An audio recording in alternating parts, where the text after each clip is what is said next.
بسم الله الرحمن الرحيم.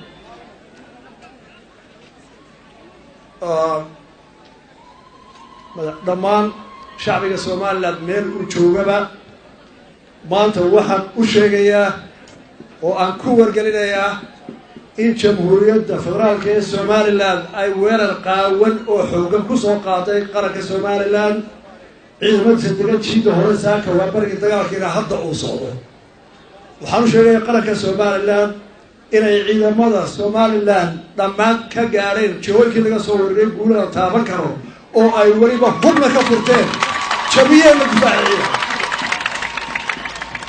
caalamkana waxaan u sheegaynaa in 3 bilood oo u dambeeyay 25 goor ayna soo weerareen ama ay rasaas ku soo rideen ciidamada federaalka ee Soomaaliya ciidamada Soomaaliland ee degan dalkooda iyaga oo nagu soo xadgudbay 60 kilomitir gudaha Soomaaliland soo galay oo xadka ka soo gudbay 60 kilomitir. intaana waxaan ku jiray oo cid walba ergaaba hadday qaramada midoobay cid ka socoto tahay hadday tahay dawladaha safaaradaha yimaada hadday ka tahay qaar carbeed waxayna waanayeen dagaal hal laga fujinaado. intaaba nabad baan u taageeray oo hadal wayse ka maarmi waayna soo weerar. waxaan u sheegnaa ragga saakana soo weeraray inaan u dhigi doono casharkii aan u dhignay afoonay oo aabahooda.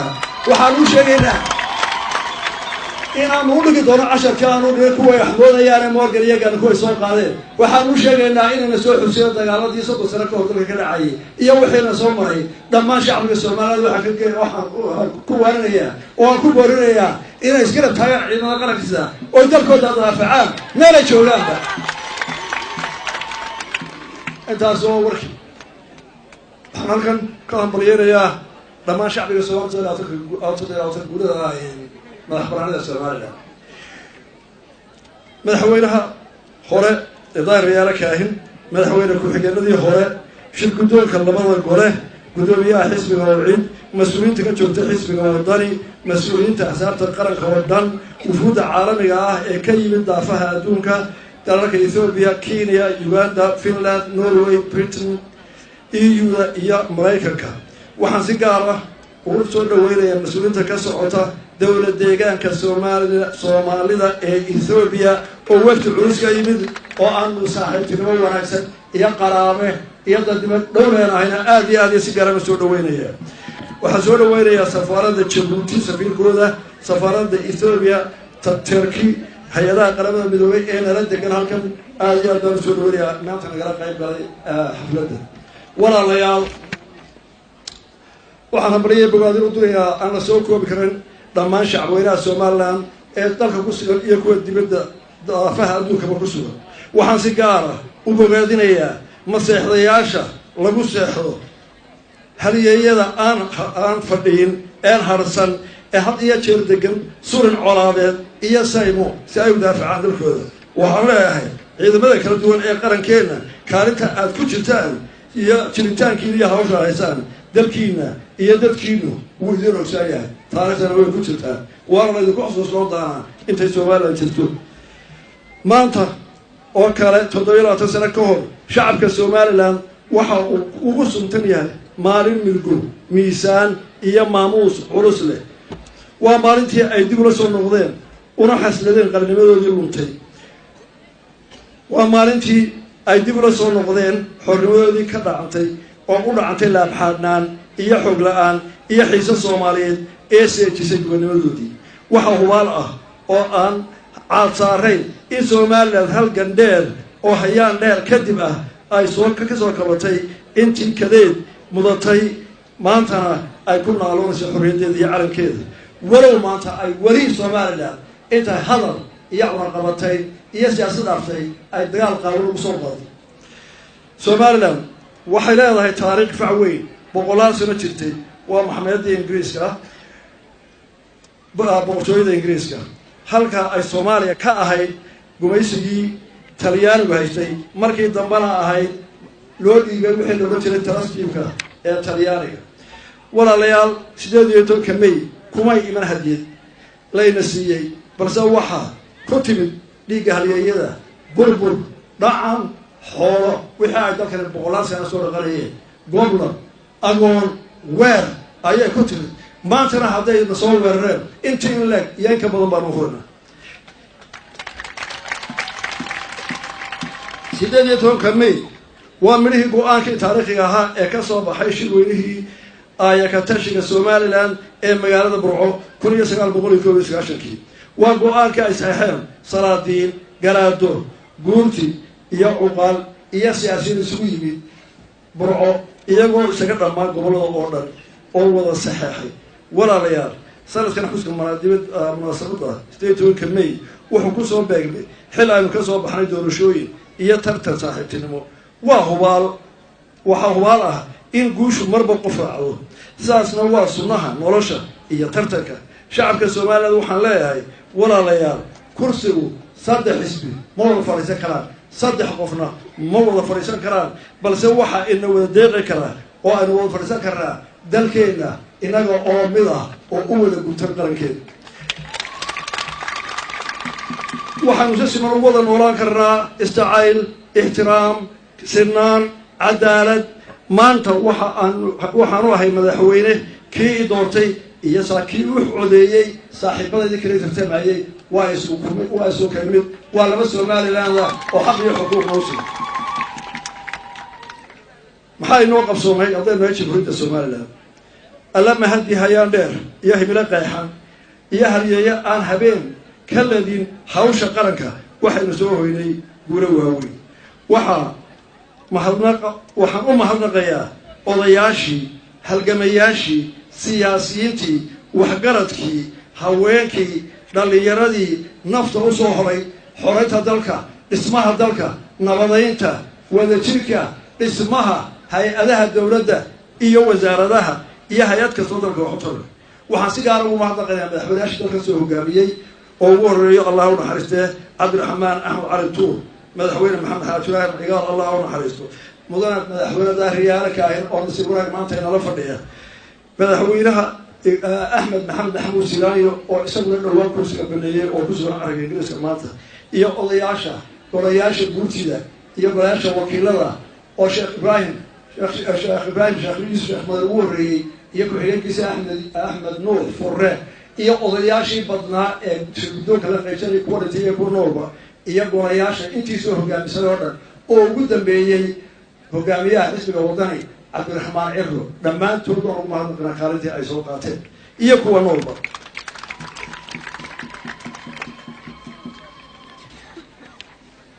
muddadii uu jiray qarankani wuxuu ku tallaabsaday guulo aada u waaweyn waxaanu ka heshiinay dhammaan xurgufooyinkii siyaasadeed iyo dhibaatooyinkii dhexdeena ahaa waxaynu nabadgelinay markii dalka aynu soo galnay 100,000 oo qaxooti ah oo dalka Ethiopia jaarkeena 77 laga soo bixiyay dowlad deegaanka Soomaaliyeed u badnaa oo dhammaantood inaga oo dhaqaale iyo awood ahayn aynu si nabadgelyo ku gudbinay waxa aynu samaynay inaynu ciidamadeennii kala duwanaa ee qaarkood uu isku diray cadawgii siyaad barre iyo kuwii SNM soo galay oo dhammaantood hubaysnaa oo inaan dhaqaale u ahayn inaynu hubka ka dhigno oo aynu qalamayno oo ay maanta iyo kuwa jiida hore daafacaya iyo kuwa wuxuu daawanayseen ilaahay mahadi baynu horgashay iyadoo cidina naga caawin waxaynu dib u dhisnay dhammaan haykalkii maamul ee dowladnimo maanta Somaliland waa qaran 7 tirsaday oo leh dal calan ciidan cumlad cudud iyo cuud aan la soo hawaysan karin oo aanu nina aan ku dhiran karin walaalayaal waxaynu dib u dhisnay una qaramaynay dhammaan kaabayaashii dhaqaalaha dalka waxaynu yagleelay oo aynu hirgelinay dastuur qaran oo ay codeeyeen 97 boqolkiiba dadka ku nool jamhuuriyadda Soomaaliland waxaynu dib u hirgelinay dhammaan adeegyadii caafimaadka bulshada sida waxaynu hirgelinay waxbarashadii caafimaadkii biyihii kaabayaashii dhaqaalaha waxa ammaan iyo bogaadin aan u dirayaa mas-uuliyiintii kala duwanaa ee ku hawlanaa dhammaan hawlaha qaranka u qabsoomay hadday wasaarad yihiin iyo hadday hay-ad yihiinba waxaanu dalkeenna ka dhignay dal dimuqraadi ah oo leh axsaab badan oo tartanta isla markaana qabsaday doorashooyin xor iyo xalaal ah kuwaasoo mararka qaarkood aynu dal ahaan horseed ugu nahay dhammaan qaaradda Afrika in yar mooyaane waxaynu soo jiidanay maalgashi shisheeye iyo saaxiibo dhaqaale xoog leh كبلاريا وكأمن دلكينا كنا عصرية دكدينا بربلا كراهي دقالهينا كأمنة دقالها تلاقي سوانا سوقريا ولا ليال سومالا روح ما أنت مريسا مرحلة الله بقي وحنو شيء عدو يجا ما أنت شانية كمية وحنو قعنا كوهيرنا دفاع الدلك وكجت كتشرنا عدو نصور الري قعنا وحنو بده بالدقنا قرن مضيضة والعود ذا خيسة عالم كوحنو شيءنا هي شارك دلك شارك هيدا سومالا توكسر ميسو بريوتا ميسو ويترتا ميسا هذا يتهي لقاله هذا يتهي السياسة يا هذا يتهي أمانك الدرقبة ولا لي اللي باتوي كان أحسب حكمنا سعر برك درين حنون بضن نوها يا حكومة الله يا شعبي هابا اللي باتدا وجيستو لما لا عشرة كسومال تدوينها ضيرتها أنا جو أرنتاك دورينا وحن قارني تلاقوي وحوارة يد ذال بضن سيدي لو تشبين لها سعر بركة إلهي المهدي ما أنت بقولك بالله بيطلع أيوه وصلنا وأنا سيس عمرنا إن شاء الله وأنا نسيو لنا دقال كاس ولا ليال كمال درينتا همك يجلس كقرا كيلو ومدنات الكوباد إيش أدارنا الدبدة يس اعتراف عالم كيلو هلا تيرك الكوباد إيش أدارنا الدبدة ونبض كود المواشحة دمان عالم كوردن يدرس هناك دول كيلو شاركنا تيرك الله وإن إسكاش لو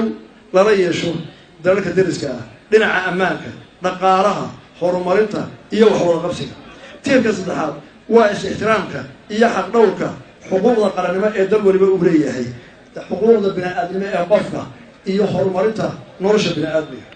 وحنوش لنا ضمان عارف كوردن إن اعتراف كويرينه وحامو قبصانه إن دولة يقف لنا بعضه أو أن سبحانه أنا متجين بريو يناقص ولا ليال سوماليا إلى كل يسقال بقول يدحك مارنتي لميدوبي إسلا سنة كان جديه هيسا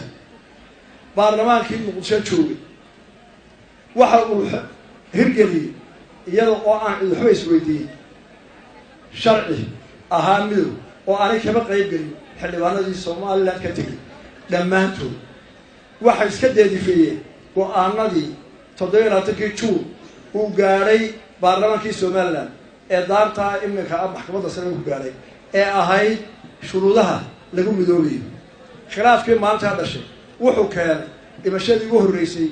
ديسمبر لحدنكي مركي سراكيش غرابك اسكود يدي لقود لي محمد العلام إلى ما أنت هذيك هلا قبلها إلى ساعة كذا نشوفه ونو دل يوارا يبربر أي لقوها الصومالية وحنقول لنا يا إن نبراونه شو الوضع إن نقرأ لما الدولة أو وارود الدسودو أو كراءة صومالية يسوعنا وحي أنت هايبا وعلات شوكتا يا خسارة بدهينا هذا مش بيجي يقولون وهم عبرنا بشر عرب إن الصومالية سومالا كده حيجري وحان وكده حيجري قرنيو لا يسقط فروعي لا يسقط لي أودنتي وحنوشك يا صوماليا يا عالم كمان إن أنا متاجنا هاي نبض وحنو تاجنا هاي نبض وحنو دورنا هرمر ما دورنا تجار وحسنا قبلنا كويري كوي حدينا رسول دوتو أدو كيجي فرقيه إن أولاد أسائل نقطه تلقوا جبتو أو إن بدأ صعطة إلى الحقيقة قال ولا ليال دبتوين كذا قرن كوي على وحقوه وين قاطع أو خسارة بان أو نقالة يمتلك وهي أو أي نافوتي استرسين وحكم له قبيانته يكره قومناته أو ماري والباي نعلو بيرة إسدرا أو ديركو دوري إما كسي عدل ويسد لو تربط ولا لي أبدال كسعود ما شاء الله عيل فوي أو صونا نضي دولته وحكموا عن إن أي كقاضو تلاميذ دولتنا أو أي صاحب قعدت بصورته قف كسر ولا بديله وحدوث سنة يصير كده داخلية يعيد محروقا أو هوشا أن بريء أو أن كوهرين وحنا إلى هم هذه كله كنت وقف أو هو يسمى المكلجان in laga soo xidhay celaf weyn oo ay habeen hore u gudbeen buurama kuwa lasoo wadan waxaan u gudbi doonaa saylac odayga taajirka inanka inanta ka dagaalka ka qayb qaata ee fidmawalaha gacan dowladda ku qabanayna waana inoo go-aan waana isku raacsana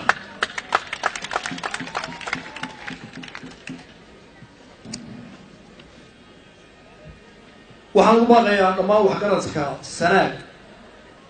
inay ka qayb qaataan debinta colaadda